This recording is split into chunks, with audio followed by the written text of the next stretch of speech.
एक छोटे से गांव में कुमार सोहन रहता था। वो मिट्टी के बर्तन व खिलौने बनाया करता था और उसे शहर जाकर बेचा करता था।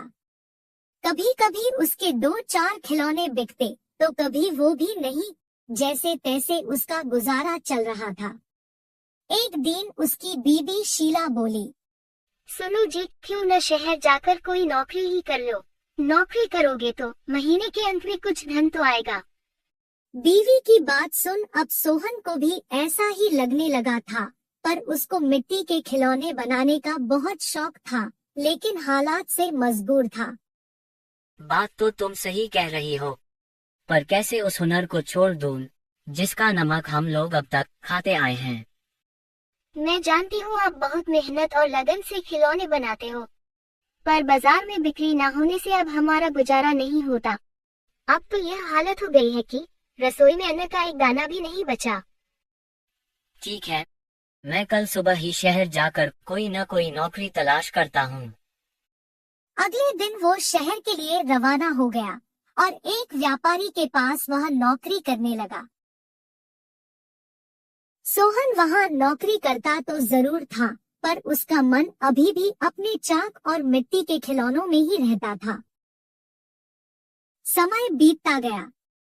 एक दिन शहर में जहाँ वह काम करता था, उस मालिक के घर पर उसके बेटे निखिल का जन्मदिन था। सब महंगे महंगे तोहफे लेकर आए। सोहन ने सोचा, क्यों ना मैं मिट्टी का खिलौना बनाऊं और बच्चे के लिए लेकर जाऊं। वैसे भी हम गरीबों का तोहफा कौन देखता है। यह सोचकर वह मिट्टी का खिलौना बनाया और बनाकर जन्मदिन पर ले गया। जब दावत खत्म हुई तो निखिल की नजर उस मिट्टी के खिलौने पर पड़ी। उसे वो हाथ में उठा लिया और खुश होकर और भी बच्चों को दिखाने लगा। खिलौना सभी बच्चों को बहुत पसंद आया और जिद करने लगे कि उनको भी वैसा ही खिलौना चाहिए। यह सब देख सभी मेहमान एक दूसरे की तरफ देखने लगे और एक ही बात पूछने लगे, अरे वाह, इतना शानदार तोहफा कौन लाया है? इतना महंगा तोहफा ये किसने लाया होगा? ये खिलौना तो शायद आपका नौकर सोहन लाया है। इतना सुनते ही सब हैरान हो गए। सभी एक दूसरे का चेहरा देखने लगे।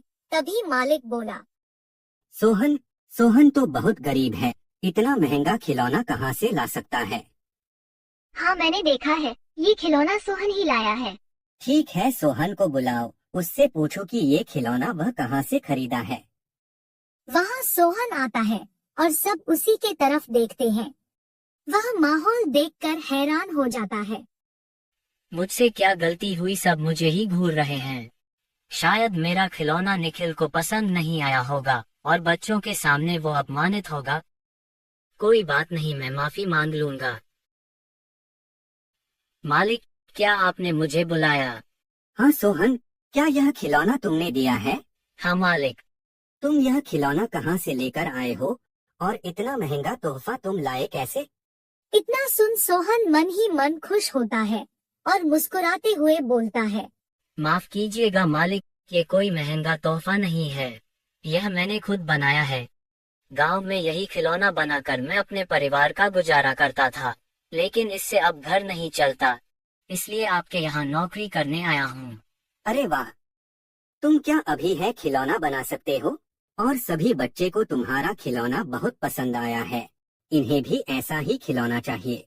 सोहन खुश होकर बोला, हाँ मालिक, बिल्कुल बना सकता हूँ। जब कल मैं आऊँगा तो खिलौना बना कर लेते आऊँगा।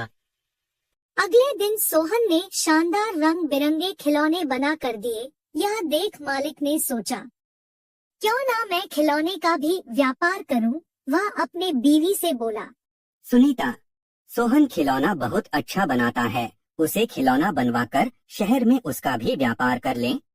उसे सोहन को उसके मनपसंद का काम भी मिल जाएगा और उससे अच्छी तनख्वाह भी मिल जाएगी, साथ ही साथ एक मोटी रकम हम भी कमा लेंगे।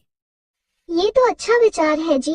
यह सोच मालिक ने सोहन को खिलौना बनाने के काम पर लगा दिया और बदले में हर महीने अच्छी खासी तनख्वाह देने लगा और रहने को घर भी दिया। यह सब पाकर सोहन और उसका परिवार बहुत खुश हो गया और सोहन को उसके मनपसंद का काम भी मिल गया। दोनों हंसी खुशी रहने लगे।